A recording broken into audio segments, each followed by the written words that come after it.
Hey, everybody. Welcome to Old Man Squad Fantasy Basketball. I'm Dan Besbris. This is your Wednesday recap show here on Thursday morning. Shout out to our buddy Brenton Eckersley, who dropped a DFS lineups episode earlier today as well.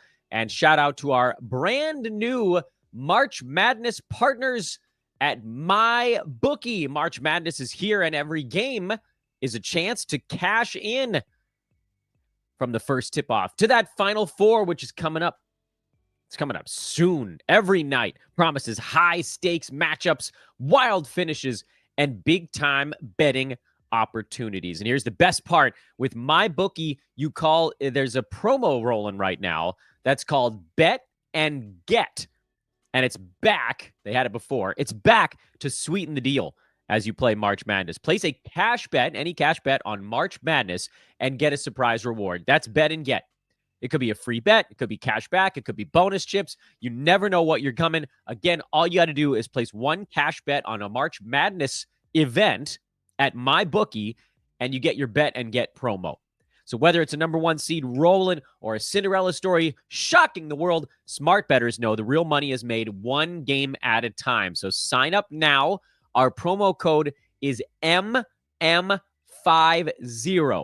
So March Madness, MM50. 50, the number, MM50, and you can boost your bankroll with a deposit bonus. That'll help you get the most of your money. And look, you don't have to take the deposit bonus because you have to roll that over a few times, but still put in the promo code to let them know we sent you. Bet on every game, anytime, from anywhere, only at MyBookie. Yes, that's right. We have a new partner for March Madness. Please do check them out immediately. And today, we've got all kinds of names to go over, so let's just dive straight into them. I'm Dan Besbris, of course. Please hit that subscribe button as you're settling in. Here are the ads from the Wednesday recap edition here of the show. Tristan Vukcevic is the first name on the board, and I know you guys are going to wonder why I've organized my Wizards the way I did, and it kind of doesn't make any sense. I'll admit that at the outset, because Bub Carrington played 41 minutes. It seems like he should probably be at the top of the board. But Vukcevic, in 22 minutes, had 17 and 8 with 3 assists and a block and 2 3-pointers. His fantasy game is just incredibly translatable. And Richaun Holmes went down with a shoulder injury in yesterday's ballgame. So that basically means that the Wizards have no choice but to play Vukcevic every backup center minute. And then if they wanted to roll a couple of bigs at the same time, they could. If games get out of hand, which somehow this one did not. I have no idea how the Kings biffed this one. Absolutely terrible loss for the Kings. And frankly, kind of a terrible loss for the Wizards because now the Jazz are way out in front of them in the race for the worst record. Kings, what are you doing, man? Good Lord, what an embarrassing team that is right now. But anyway, point is, it feels like Vukcevic is basically guaranteed 22 to 24 minutes every game, and he'll put up fantasy numbers in that amount of playing time. Davion Mitchell is the next name on my ads board. I went back and forth between putting him on the ads board versus putting him on the very close list. And I just like the way he's playing lately. That's really where the hair splitting came down to for me. Over the last 2 weeks, Mitchell is at 12 points, 6.5 assists, 51% from the field, 1.5 steals per game. He even has 3 rebounds. He doesn't turn the ball over that much. It's just been a really nice and like semi-sustained run for him of steals and assists on a better field goal percent lately. And yes, there is not only the possibility, but I would venture to say the probability that field goal percent comes back down because he's a career 44% shooter from the field, not a good foul shooter, so it's not like he's making it up there. He's also shooting 47% from downtown with Miami, which also doesn't feel like a sustainable number. But again, at this time of the year, we are now talking about, today's Thursday, there are 11 game days left in the NBA season. We don't need Davion Mitchell to have sustained hot shooting. We just need a week. And I think he can do a week. So you kind of have to just roll with it. Kyle Filipowski is the next name on the ads board. He started at power forward yesterday, but he's starting to now do enough even when Walker Kessler's in to warrant a spot on fantasy rosters. So I feel pretty comfortable saying that you should go ahead and just put Filipowski on your team. His game translates pretty well to fantasy, although the shooting hasn't been quite as good lately at just 44%. But he's a very good rebounder who gets you threes, typically good percentages for a big man, which is, again, very useful. Where, at least for me, this time of year, we're games cap rotoing our way to the finish line. You generally want guys who can shoot a little bit. Filipowski is that. His stat line yesterday, 6 points on terrible shooting, but he had 11 rebounds, 2 steals, and 2 blocks, and he played 31 minutes. Again, despite Walker Kessler starting and playing 28, basically not all the way full, but pretty much full center minutes for Walker Kessler. Daniel Gafford remains on my ads board. I know Derek Lively is back. You don't have to shout it at your podcast listening or YouTube viewing device. But Derek Lively is going to be eased back in. He played 16, almost said 15. He played 16 minutes in yesterday's ball game. He may or may not play in the Mavs' next one. Dallas is staring down the barrel of a Clippers road back-to-back Friday, Saturday. And Lively is almost definitely going to miss one of those. AD is probably going to miss one of those. Gafford is probably going to miss one of those. And as long as they're kind of staggering them, then Gafford's going to play enough in the game that Lively sits, and he'll play enough in the game that Anthony Davis sits, unless that's also the game that he's sitting down. And then in the other one, I don't know that Lively's going to get enough minutes to be a thing. So I prefer Gafford. Obviously, I prefer Anthony Davis. But of the other big men in Dallas, I prefer Gafford over Lively, and then obviously Kai Jones. Kai Jones is way the hell down on the board, farther down. Spencer Dinwiddie continues to be a very good source of assists lately. He had 10 more of them yesterday. He belongs on rosters, especially if you're hard pushing that particular category. If you are not, he's actually been good enough all around lately to belong on rosters. Top 70 over the last couple of weeks, number 100 over the last month. Basically, because if you look at the last 2 weeks, he's shooting 50%. He's been warm. The steals have been high, unsustainably so.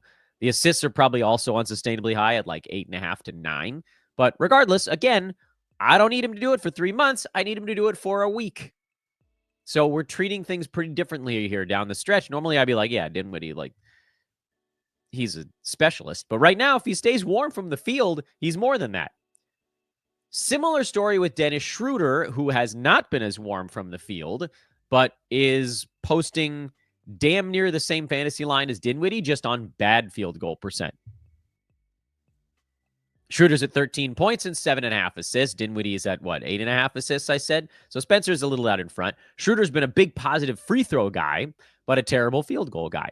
And those two fantasy numbers, Schroeder's and Dinwiddie's, they're going to find each other. What movie was that?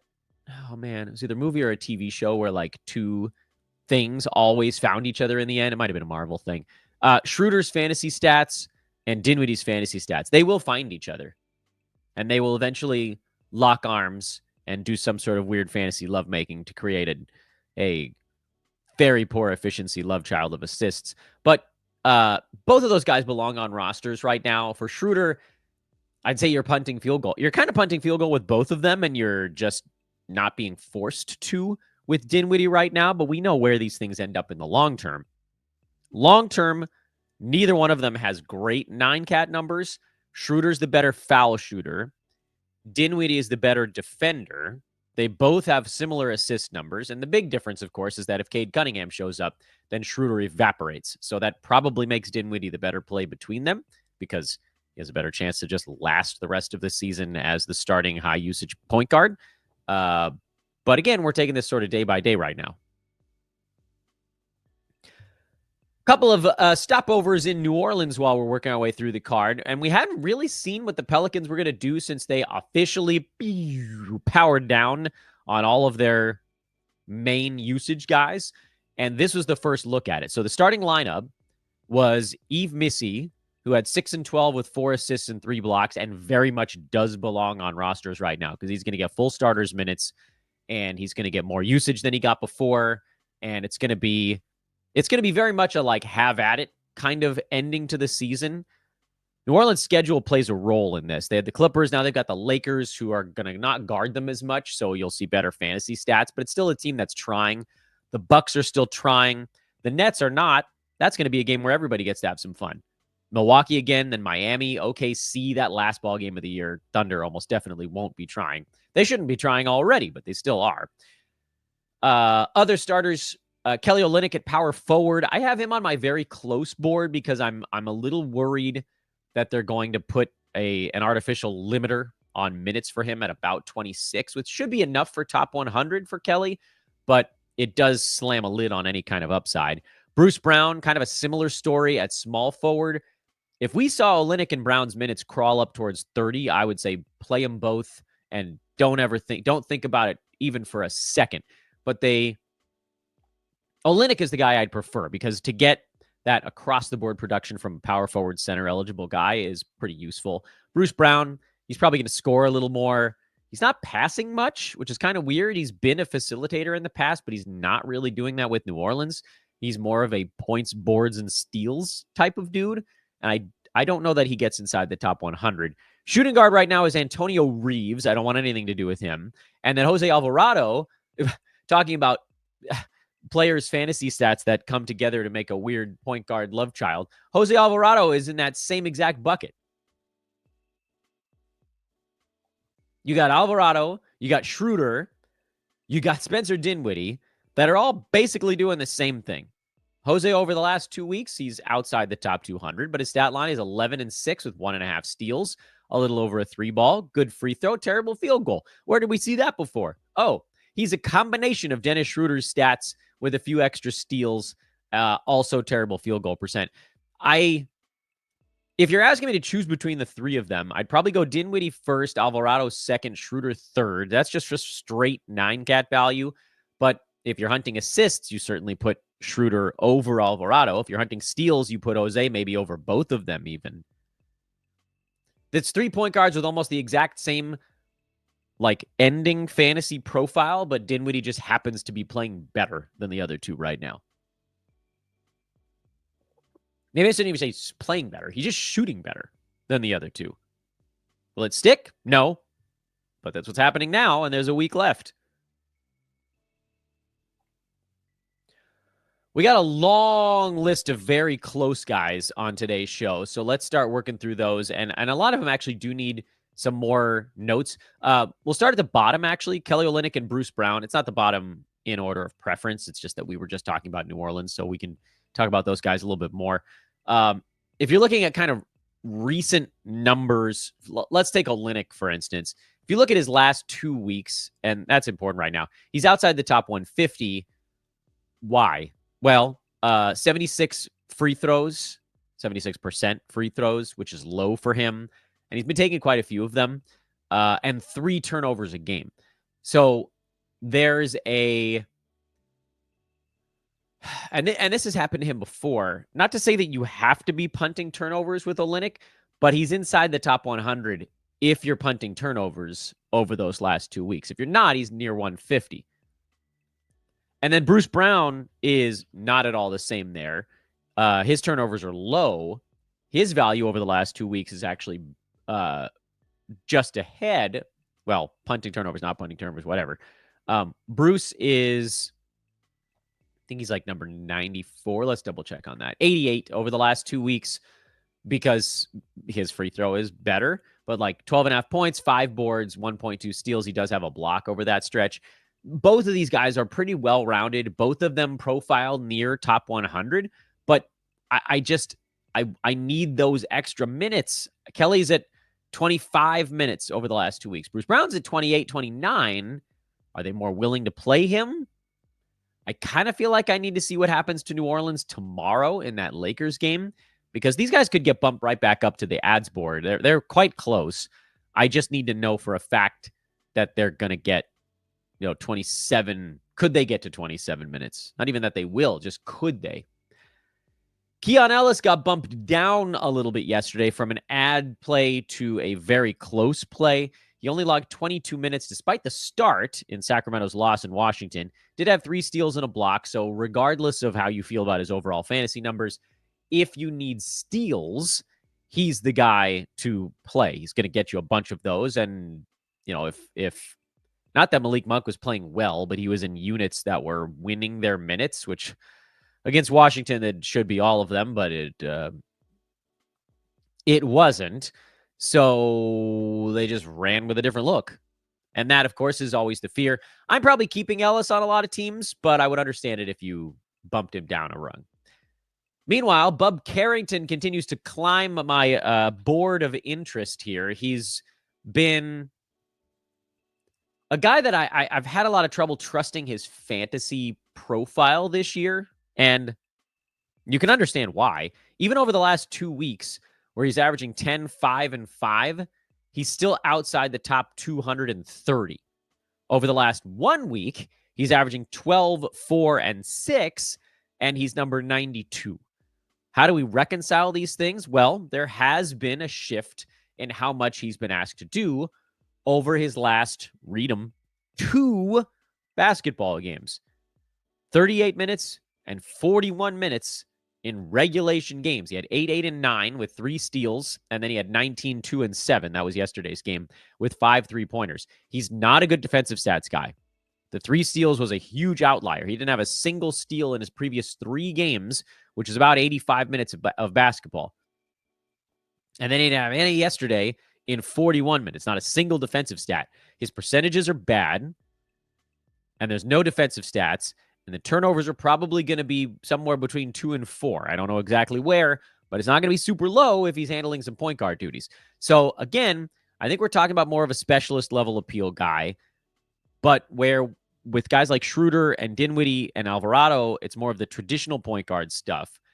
Bub is lower defensive stats than the other guys, more rebounding than the other guys. That's where he gets his little bit of an edge. And then I would argue he's probably got the worst percentages of any of these point guards we've been talking about.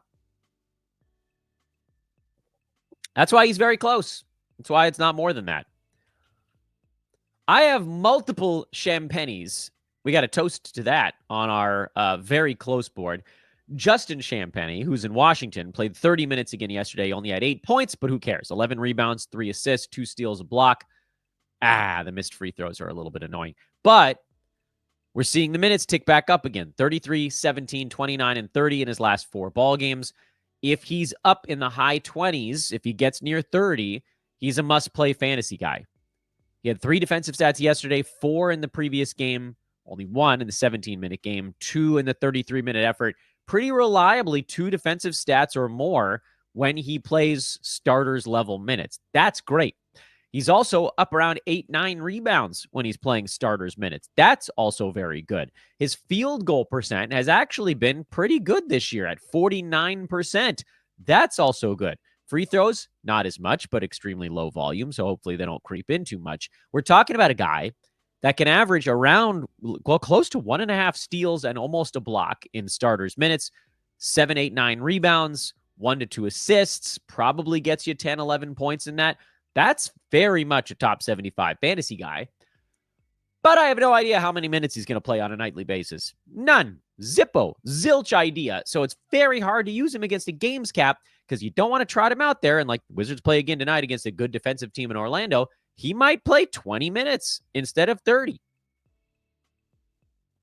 I love the upside, but I hate rolling the dice in a games cap format on a guy where you don't know what his minutes are going to look like. And it's the same story for Julian Champagny, who's played 32 minutes in back-to-back games. He had 27 the game before that. If, like Justin, he gets full starters minutes, he's a play. He doesn't rebound as well as Justin does, but he shoots the 3-ball better. So more threes out of Julian Champagny, slightly better passer, not quite as many defensive stats. He's a little bit more of the do you want the slightly lower field goal percent, better free throw, more points and threes scoring iteration? Or do you want the hustle ball guy? That's the Justin side. I like them both. I like them both a lot. In the last 2 weeks, they're both around top 150. Last 1 week, they're both around top 150, but for sort of different interchangeable reasons. Justin Champagny, 139 over the last week because he's shooting 50% at the foul line. Julian, 160 over the last week because he's shooting 37% from the field and hasn't had a defensive stat to his name, pretty much. Spurs were without Jeremy Sohan. That's part of it on the Julian side. But both of them I have to leave as very, very close because I don't know what they're going to do in the next ball game. Delon Wright is in the very close department, not because of any lack of anything. It's just because he's an assists and steals stream, and he's not going to give you anything else. And he might be inside the top 100 in full starters minutes, a la our Russian nesting doll analogy from a few days ago. But if you don't need assists and steals, he's worthless to your team. So he's either very useful or completely worthless. That's the magic of a guy who can get inside the top 100 on 2 categories alone. Luke Cornett is on the very close board because the Celtics are going into what I think I can refer to affectionately here as turtling. They're turtling. They're just sort of pulling their legs inside their shell to make sure the legs don't get chewed up by a passing bird. The metaphor here, of course, is they don't want to get hurt going into the playoffs. Boston now has 6 games left. None of them matters. Not one. Celtics are locked into the 2 seed no matter how any of these games goes. So you're going to see minimal Al Horford. You're going to see minimal Kristaps Porzingis. You're going to see everybody else get 1, 2, maybe 3 days off. My guess is that everybody on the team plays about 3 of their remaining 6 games. And in the ones where Porzingis and Horford are both out, Cornett is a must play. In the games where one of those 2 guys is out, I think he probably still profiles as a playable guy, but it's fringy. And then there will probably be a game in there where they both play, and then you don't do that one. But like, keep an eye on Cornett. The problem, of course, is that a lot of Roto Games Cap leagues do night before ads, and we won't get the Boston injury report until like 2 p.m. on game day. So that makes it kind of a hard one to play out in advance. Jabari Smith Jr., let's pivot over to Houston, a rare trip to Rocketown. Jabari Smith has been good lately. He's been real good. He had 15 and 14 here. He played really well in that Lakers game. I just don't see, there's just not really enough like all around type of stuff with Jabari. He's over rostered, 74% rostered, and you know, he's number 160 on the season. Last 2 weeks, 130. Last 1 week, 95. And that's points and rebounds. That's really all he's doing right now. So close, but again, more of a point board kind of stream. I'm going to downgrade Najee Marshall. Let's go to Dallas again. From a must-hold guy to a probably hold guy. And, you know, it's a number of games in a row where his usage has really gone down the toilet. And that largely is because Anthony Davis is back. PJ Washington didn't even play in this ball game for the Mavs yesterday, but Marshall's still playing a lot of minutes. The issue is that he's sort of settled into this like ball mover kind of role, and he's trying to figure out what he's supposed to be with this collection of healthy players. I think he's probably outside the top 100 in straight 9-cat, but if you're hunting a good percentages guy who can get you some boards and assists combined, then he makes sense. He's like Bub Carrington without the points, but better percentages. So just, again, weigh the categories here. Also in Dallas, Klay Thompson, he was hot yesterday. That's good. He had 17 points and 5 3-pointers, and you could make a very clear and reasonable argument that he should be on a roster. But we've seen Klay all year now, and we know that almost no matter what month cross-section you look at for him, he's right around number 130, 140. That's just who he is now, at least on this Dallas team. If you catch him on a good week and he hits 15 3-pointers in 3 or 4 games, great. Okay, he's better than top 100 for that week. But you know it's going to level off. He's been frightfully consistent month to month this year. Guys in, guys out, guys in, guys out. It hasn't mattered. So that's why he's close to me, because, again, he's more of a targeted category kind of guy. And the last name on the very close board is Cason Wallace, who's been awesome lately. But also, there are very few players that you can point at and go, that shooting's probably not going to last. Cason is in that category. He's moved, by the way, inside the top 100 overall on the year, which is kind of impressive. when you consider how little he does besides defensive stats. Over the last 2 weeks, he's shooting 55% from the field, 83 at the free throw line. So he's had 11 points, 3 boards, 4 assists, 2.9 combined defensive stats, and 1.5 3-pointers a game. And then, of course, he put up some really nice lines while Jalen Williams was out. That's when the usage kind of jumped up a little bit. And is it going to hold? I mean, is 8 shots a game enough for Kaysen? Oddly, the answer is probably yes. And lately, he's alternated between 6 and 10 shots per ball game. But we saw a lot of games where the Thunder were healthy, and he was at more like 5 to 9 instead of 6 to 10. And I know that seems like a small difference, but it's big. And on top of everything else, there have been a lot of times this year where his minutes just sat in the low 20s for a week or two, and we didn't really ever know why. He's Keon Ellis with a slightly safer role. So if you like Keon Ellis, you might as well go Kaysen Wallace. If you don't feel like you need steals, then you probably don't really need either one of them, because for the most part, Kaysen's value is built into his 2 to 3 steals per game. He just happens to be on a really good shooting run right now, which makes him startable in all formats while he's warm. So I'm good with it, but just know there's sort of like Swiss Army knife. The really sharp tool is steals.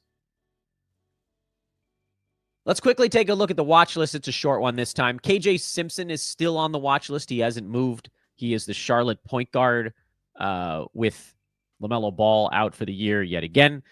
Damian Baugh saw some time at point guard, but he got hurt in yesterday's game. So that leaves KJ Simpson as kind of like a one-man gang. 9 points, 5 boards, 4 assists. It's ugly. There are like 4 or 5 point guards kicking around on the waiver wire. So if you have to work your way all the way down to KJ Simpson, you're in a deeper league, or I don't know. Pelly Larson in Miami has been playing really well with Andrew Wiggins out. I am skeptical that will stick. We talked about that a bunch on yesterday's show, so I don't know that I want to do like a whole Pelly Larson segment for a dude on my watch list. But his fantasy game is not super translatable, even though it kind of looks like it is lately. The 1.8 steals over the last week is just not a thing that you're going to see long term. It's just not. 49% from the field, probably also not something you're going to see long term. So he got picked up in a bunch of spots because he's been scoring a bit, but and he could keep it up for the last week. There's absolutely no reason why he couldn't, because again, it's one freaking week. But of all the guys that are floating around out there where we're like, hey, can they keep this going for a week? He's the one I probably have the least confidence in. And then Derek Lively's on the watch list, mostly just to keep track of what his minutes look like, because they're going to work him back up, but there's just not that much time to work him back up to actually fantasy relevant before the regular season ends. So I don't think he needs to be added yet. I think we should probably just keep one eye on him and see how things go. Thanks as always for watching, everybody. We are coming down the chute. I think we'll probably have about 6 regular season shows left after this one. And don't worry, we go all off season long, Monday through Friday. Plus, as I told you on yesterday's show, Kingy is coming aboard here at Old Man Squad. We'll have his content on our YouTube channel throughout the offseason as well. Brenton Eckersley is going to continue to bring you guys DFS shows through the NBA playoffs. And there is another big personnel announcement coming next week here on the network. All good reasons to subscribe to the YouTube channel. That's where you can get all of this stuff sort of aggregated in one easy to locate spot.